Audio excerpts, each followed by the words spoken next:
জয় বাবা গোপীনাথ।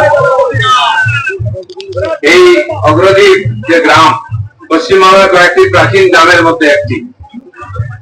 ভগবান চৈতন্যদেব তো 500 বছর এসেছিলেন, 500 বছর আগে, তখন থেকেই গ্রাম ছিল প্রাচীনতম গ্রামের মধ্যে, গঙ্গার পাড়ে।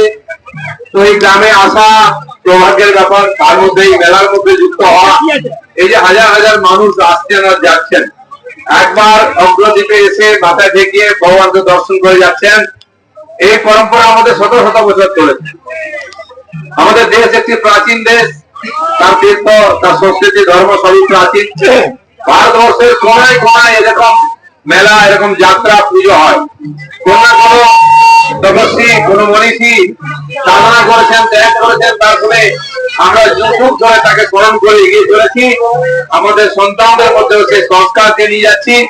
যেমন কুম্ভ, মহাকুম্ভ কদিন আগে শেষ হলো, হাজার হাজার বছর ধরে কুম্ভ চলছে।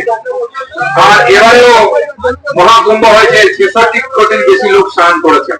একটা মহাদেশে এত লোক থাকে না। তো এই মেলা, এই পার্বণ, এই যাত্রা, এটাই ভারতবর্ষের প্রাণ। এটা ভারতের সংস্কৃতি, ধর্মকে বাঁচিয়ে রেখেছে। যে পুণ্যার্থীরা এখানে এসছেন, পুরুষানুক্রমে যুগ যুগ ধরে আসছেন, তাদেরকে আমি আন্তরিক শুভেচ্ছা জানাই। ভগবানের আশীর্বাদে তারা সুখী হবেন, সমৃদ্ধশালী হবেন।